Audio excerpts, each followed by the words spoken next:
obsimi garakiya liqimsi hatamiya obsimi garakiya liqimsi hatamiya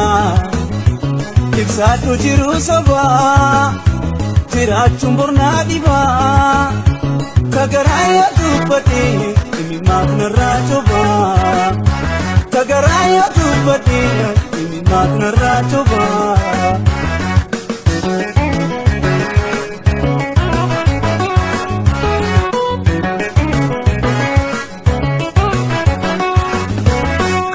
Arrafee ursudisi otisee intamakne adumaaf ciisi gahaa namummaa intaaganne anu jiinaan mul'anne hojjadhaa hin forfadhu amma gaala namummaas hin guuta hin argadhu amma gaala namummaas hin guuta hin argadhu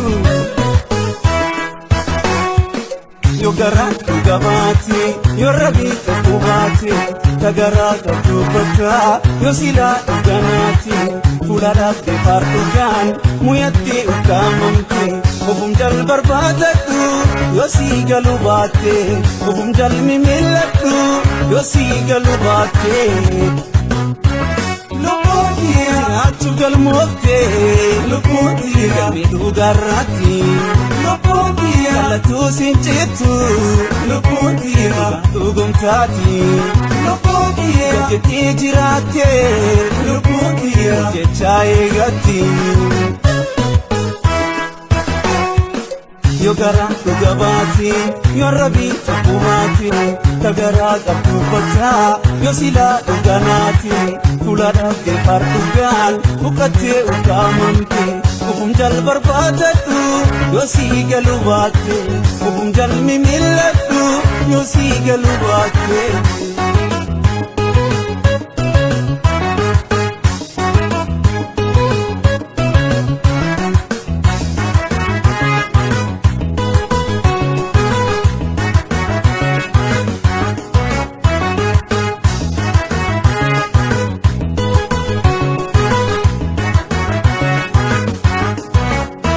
Obsimi garakiya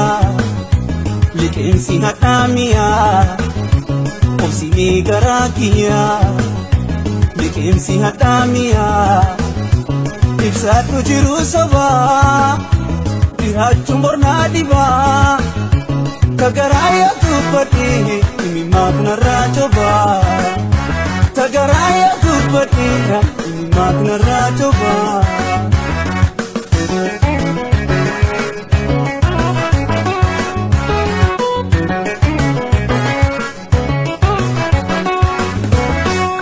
Adakije danjiru akijecha ulfata namiduga ratwe wanjiru fakata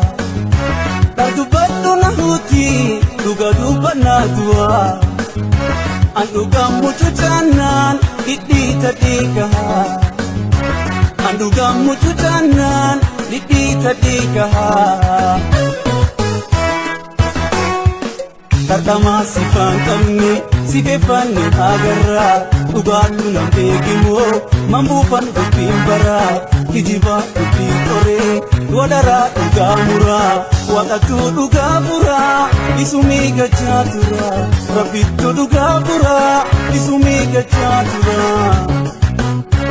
Medisa ilachanu dagu Medisa changanu kabu Medisa namjala datu Medisa amilenu chabu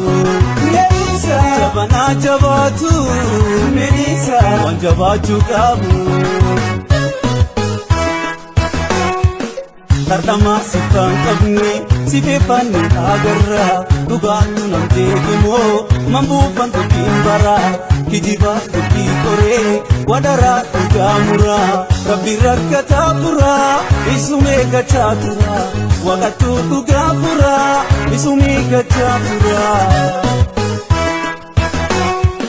Tardama sifan kabni sifefanni agarra Dugatu namdekimo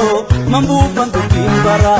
Kijiba tukikore wadara ugamura sabbi rakkataa furaa isumee gachaa tura waqattuu dhugaa furaa isumii gachaa furaa.